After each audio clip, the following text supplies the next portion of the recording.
The Boys are back on Amazon and I am pumped. Let's go.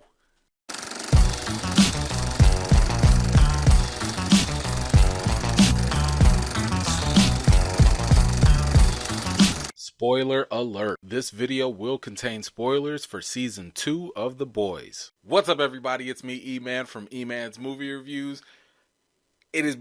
It feels like forever, but finally, The Boys are back on Amazon, and I cannot wait to see more.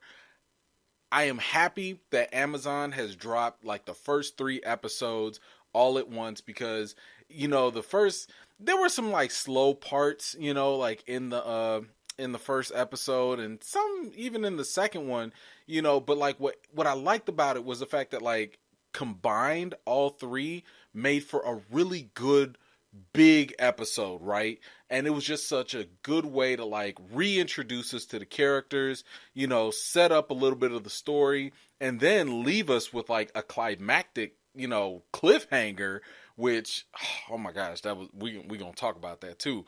But I am just so happy, so excited, and I wanted to talk about The Boys now. And I think the best way to approach this now would be to kind of go through each character's story arc. First of all, Black Noir. Jeez, man, like you got this dude over here ripping people's faces off and stuff. I'm like, oh my God, like he's a mean guy, you know, just whoo, you know. But then look, how did he get blown up? And he's still okay? Like, what are this guy's powers? Like, again, I don't want to read the comic. I don't want to spoil it. I want the show to kind of tell me. And I'm wondering if his power, you know, Black Noir, is maybe like he can jump through shadows or something. I don't know. Maybe that is. But clearly, super strength is definitely something he has. And, you know, I'm assuming he can heal himself up because later on, he seemed just fine, except emotionally. Like, he was really caught up, you know, when they found out that he wasn't a natural born superhero when the Compound V scandal got, you know, exposed. So, I don't know what. I hope we get to see a little bit more of Black Noir, but we'll have to wait and see, I guess. Moving on, you got Ashley, the PR rep. You know what? I really like what this actress is doing with this role. I don't know about you, but I feel afraid for Ashley all the time. Like, this woman is really terrified for her job. And I mean, even if you work in regular PR, sure, you have deadlines, you have all these, you know, emergencies and stuff. She has life or death situations, and a lot of times at this point it has to do with her life. So I just love what she's doing, and I hope they keep expanding her character because, you know, she just kind of reminds me like, oh, real people are still involved, right? Then we got Mr. Edgar, who's already shaping up to be a wonderful, fantastic villain that I think a lot of us kind of expected. I love how he's taking control of the situation, you know, after Madeline died, and we can finally kind of see him in action, right? Like, let's see why he's the head CEO person or whatever. Not to mention, I love how he's not afraid of Homelander, you know, and I mean, I'm assuming Mr. Edgar is just a regular corporate, you know, person. Like, he doesn't have powers or whatever, but he is not afraid to check Homelander, and I love it. It is just, that is refreshing. Then, of course, we got the Deep. He's going on his own unique journey. I mean, good for him, I guess, you know. His gills are still kind of nasty looking. I mean, I understand it's an insecurity for him and all that, but I don't want to see that. I just get kind of freaked out whenever I see it. Like, it's kind of weird, but it was kind of cool. I think it was Patton Oswalt that was voicing his gills or whatever. You know, that was cute. You know, you are so beautiful. You know, like, that was cool, you know. But yeah, I need them to push his character somewhere else because I think what they did with him before, you know, making him a jerk and then kind of humbling him and everything, that's interesting. So right now, I like the fact that he's kind of like finding himself, but then all of a sudden he quickly gets checked by Homelander, you know, like where Homelander just digs deep back into that wound, you know, where he's like, yeah, your gills are showing. That's nasty. You should cover it up. So I'm just wondering where his character goes. Like, is he gonna go back to being that insecure guy, or is he gonna like, grow a pair and like actually stand up for himself, or what? I don't know, but I'm kind of wondering where he goes. And by the way, don't forget to check out my theory video where I did have an interesting theory that I think the Deep can be a very crucial part for season 2 if any of that theory comes true. So be sure to check it out if you haven't already. Then we go to MM, or Mother's Milk. I feel like they just kind of put him in here in this show because, Les Alonso, the actor that plays him, he's just a big swole guy or whatever. I feel like they just put him in different situations that are supposed to go counter macho or whatever, just for him to like, run with that. Like, he's building a dollhouse. I'm assuming it's for his daughter, maybe. Because otherwise, I don't really know what else he does except for, he's there for the medical attention. That's okay. But then I guess he's kind of the heart of the team. Like, he actually sits there and, mediates between the team. So I guess there's some value there. I take that back. Yeah. If his purpose is supposed to be the heart of the team and, kind of bring people down, because he did do that during his day job too, So I take that back. Yeah, Mother's Milk is all right. Then we come to Frenchie. Now, here's the thing with Frenchie. I can't tell what Frenchie is about at this point. Like, I get that he wants to help Kamiko, right? But does he like feel sorry for her, or does he love her? If he does love her, does he love her like a sister or something more? I don't understand why Frenchie is the way that he is. Like, I don't get it. I don't understand why he's so heavily invested in Kamiko and her business and all this other stuff. Maybe he's just got a big heart. I don't know. But I do know I missed the Frenchie that we got in season 1, who, he was brought in to be, the solution guy, the tech guy, the resource guy, I'm hoping that we kind of get back to that Frenchie.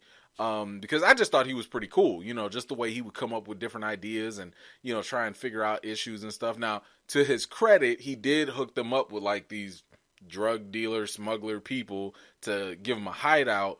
But I just want Frenchie to kind of like, I don't know, expand a little bit more, or at least just give us a little bit more answers on like what his connection is with Kamiko, because I don't get why. Speaking of Kamiko, after reuniting with her brother, it was just really messed up how quickly he was killed off. Not to mention right in front of her eyes too. So, but what I love is this. We've seen Kamiko go savage before, right? I can't wait to see her go toe-to-toe with Stormfront. That's going to be a very satisfying battle. They better not, I'm going to need this show not to rip us off with that. Like, I don't know, Kamiko going to have to rip her heart out or something and eat it. I don't know. Something's going to happen. Her brother deserves better. Deserves some revenge. Okay, now we can move on to Annie. It seems like she's discovering herself all over again. That's cool. She's trying to figure out what it's like, I guess, to have her own voice and identity.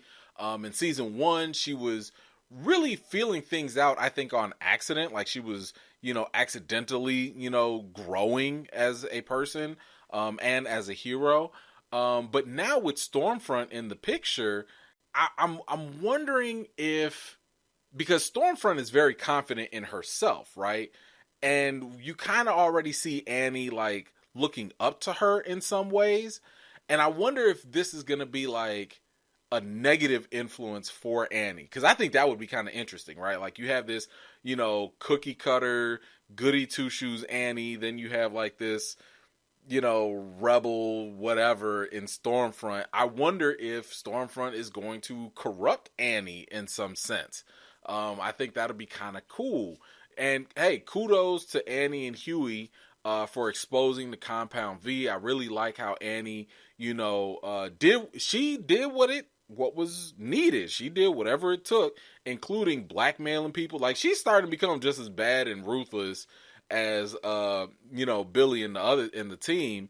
So I like the fact that she's kind of, maturing a little bit, especially when she checked A-Train. Speaking of A-Train, I loved his initial confrontation with Annie. I thought that tension, it just created such a sense of awkwardness, because I'm sitting here like, ooh, he heals up really fast, don't he? Like, wasn't his heart about to explode? And all of a sudden he's just like there, but I really like how that scene played out, where he's just like, yeah, I'm alive. Yeah, I'm here, but the thing that's kind of annoying, I would say, is like, even after Annie checked him and was like, you ain't about to tell nobody nothing. Like, shut up. You ain't doing nothing, right? He still keeps on fronting as if he's going to sell Annie out. And I'm just like, what's the point? Like, at some point, you have to realize you guys are just mutually screwed. So just roll with the punches. You don't have to keep giving Annie, like, the mean eye, like, I know your secret and stuff. Like, stop it. But I would say that I think it would be kind of interesting, because we did see A-Train have, like, clearly he's still having these heart issues. I wonder now, if Compound V is finally out there, if that's going to cause, like, what if A-Train's like the first major death? What if he's like, a PR nightmare, because not only have they been, pumping drugs and stuff in babies and stuff, but it's killing people. Maybe Compound V is killing people like it did for A-Train if he were to die. So I think that would be kind of interesting if they go that route. Now let's move on to Huey. So I don't really understand what they're trying to do with Huey. I mean, like, is he trying to be the leader, or does he just want credit? Like, does he just want to be a valuable member of the team? It was just kind of weird, because he really wanted that validation from Billy, but then earlier he was kind of like, man, we don't need Billy, like, I got this, I'm doing this, and it's like, dude, what do you want? Like, I don't really understand what he's looking for, but I know one thing's for sure. I'm gonna need Huey to do a couple more push-ups, because that little love tap that he gave to Billy, that was embarrassing. Like, don't do that no more. Next up is Maeve. Now, I love what they're doing with Maeve now, because I don't think that we really understood what was going on with her character in the first season. So, now I think we're getting a much more vulnerable side to Maeve, which is really cool, because before it seemed as though she was just like this rock hard person. I thought she was just like Homelander for a minute, and fully buying into all this, Vought stuff and the Seven stuff. We learned that she had a girlfriend in the past, but it was unclear as to why they broke up. It was unclear as to why Maeve left her and started dating Homelander or whatever.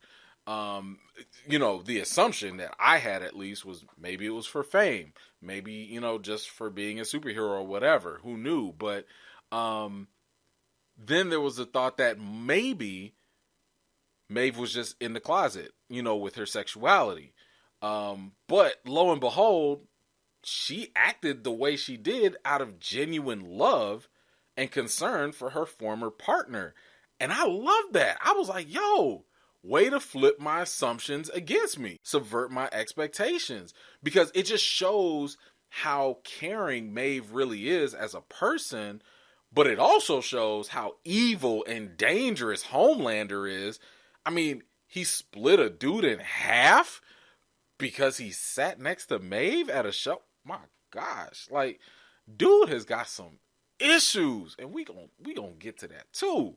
Now we can move on to Billy Butcher. Now, when the season first started, when I first started watching the first episode, I was wondering, like, why does this feel kind of slow, a little flat at times, And then I realized until the very end, oh crap, Billy's not here. It wasn't until he like showed up at the end, I was like, that's it. That's why. And it was just that little bit of Carl Urban to kind of remind me, like, he's what pushes this show. So when he did finally show up at the end of episode 1, I was like, okay, now the train is back on track.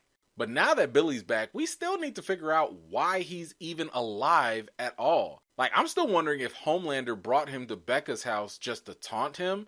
But we know how cruel Homelander can be. So why didn't Homelander just kill him on sight right after that? So I'm willing to wager that maybe Rebecca pleaded for Billy's life and maybe made a deal with Homelander. Like, hey, don't kill him and I'll let you see our son, or something like that. And that might actually explain why Billy ended up waking up, at some other place or whatever in front of that restaurant. And yes, look, Billy did not have to go and punk my man Huey like that. I mean, Huey looked like he was going to cry and go home after he got socked in the face like that. I'm not even sure why Billy was so reluctant to give him props, but it was nice to see that eventually Billy still apologized, and to his credit, he was willing to do what was needed to confront Homelander to save Huey. So, Billy obviously is the centerpiece, I think, in this entire thing. So I'm definitely excited to see what they do with him moving forward and how he's going to get Becca back or what that confrontation is going to look like. But okay, now we need to talk about Homelander. Y'all, what the hell is wrong with this dude and milk? Come on now. He just sitting there with the milk like, dude. And then you out here sniffing panties and stuff. Like, what the? Ooh, wait. Oh my God. And then when he popped that blind dude's ears like that, I was like, golly. But that's what I love about the boys. When they throw those like unexpected, shocking moments at you or whatever. No, but Homelander's a whole creep. Like, he's 110% a whole creep, But clearly, he's trying to take charge and asserting himself a little bit more now that, Madeline is out of the picture or whatever. I think that this is all a way for him to try and fill in this empty void that he's had, And it's weird because it's like every time you want to sit here and be like, man, I kind of feel for this dude, like he grew up as a lab rat. He didn't have any parents, and all this stuff. So it's one of those things like, well, I guess it's more nurture versus nature in terms of like why he's so bad or whatever. But it's like every time you want to sit here and just feel just a little bit for him, feel a little sympathetic, he goes around and turns out, to be a jerk or whatever, pushing little kids off of roofs and stuff, and when he started to try and groom his son, talking about, we are gods and we're superior. Bro, you just lost me, like you didn't really have me, but I'm just saying I thought you were going to do the best you could to at least be a jerk outside, but be a great dad, indoors, but he can't do nothing right. So I am glad that his son did, kind of, beef up a little bit and step into it. But the messed up thing is that what Homelander's influence is on his son, even if it's negativity towards himself, it's nothing positive for the kid. You know what I'm saying? Like, the kid shouldn't be growing up hating his father and, stuff like that. So it's just all messed up. It sucks that the kid is, clearly going to be a victim in this some way, shape, or form. But yeah, I'm so sick of Homelander. He's just sick of him. Which, by the way, I must say, I do like how Stormfront is becoming a clear challenge to him. Because now Homelander's feeling pressured, and I don't think he's ever been challenged like this. Yeah, he could deal with like these corporate people and stuff, but to actually have a superhero that might be on equal level with him, I don't know if she's as strong, I don't know, but she could fly, she could do all this other stuff, I don't know. All I know is I can't wait to see how he ends up dealing with her in the next couple episodes, because that's definitely going to be something. But of course, we have got to talk about Stormfront. So, brand new edition. Love what they're doing with her. initially, I liked what she was bringing to the scene. I mean, she was coming in, she was keeping it real. She was anti-Vought. She was just like, man, I'm my own entity. I got my own brand. I don't need y'all PR, which is kind of dope. And it's an interesting testament to like what's going on even in today's society with like social media influencers. Because when you're an influencer, and let's just say you have like 5 million followers or whatever, you don't need to listen.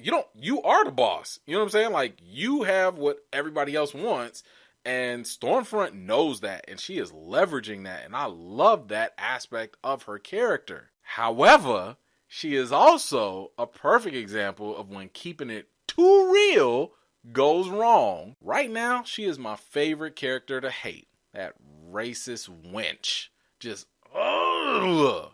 She is, she's so brutal and cutthroat. I'm like, you're now causing me to go against Homelander, but now, do I need to cheer for Homelander to kick your butt too? Like, I'm feeling conflicted.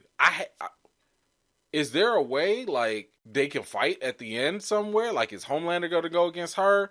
Or vice versa? I mean, is there a way that they could both take each other out? I mean, once she started going and beating up all the black people, because you know, she wanted to say the N-word. You know she did. I know she did. Racist self. And she had to go break Kamiko's brother's arms and wrists like that. And then call him like a yellow, what? I don't mess with that racism. Anyway, other observations from these 3 episodes. Man, they didn't have to have my girl Susan explode like that. That was so bogus. I like Susan. She was kind of nice looking. They didn't have to blow up her hair like that. That's such a waste.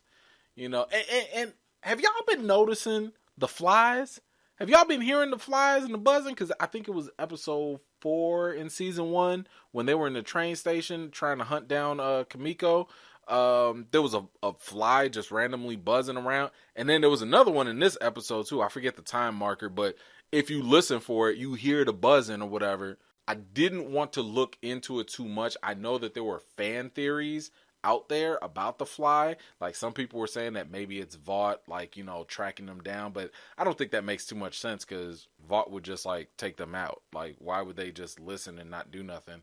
I do know that there's some explanation in the comics about flies, but I'm trying to avoid reading into that, and I'm trying to avoid believing it, only because I'm hoping that the show goes in a new, different direction with it. So I don't want to like get my hopes up or whatever. But apparently, and I saw this on Twitter, I think on the boys' Twitter page or whatever, the buzzing is a real thing. Like, that is something that the show creator actually confirmed. So be on the lookout for the flies and buzzing, I guess. Also, y'all, Baby Teddy is alive.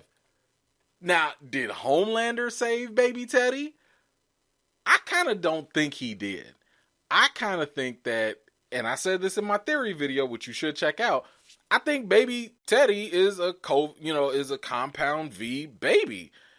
What if Baby Teddy can teleport? Like, that'd be kind of interesting. Like when the explosion happened, Baby just teleports and Homelander's like, meh, whatever. But anyway, one other question for you guys. Is Fresca like a direct sponsor for The Boys or Amazon or something? Because it was just everywhere in this episode. So what did you think about the first 3 episodes of The Boys season 2? I'm super happy that The Boys are back, and I'll definitely be covering the rest of these episodes as they drop every week. So if you haven't already, please be sure to subscribe and join me next week as we talk about episode 4. Leave all your thoughts and questions and theories in the comment section down below. In the meantime, I've got more videos and reviews to do for you all. And until next time, I'll see you all later.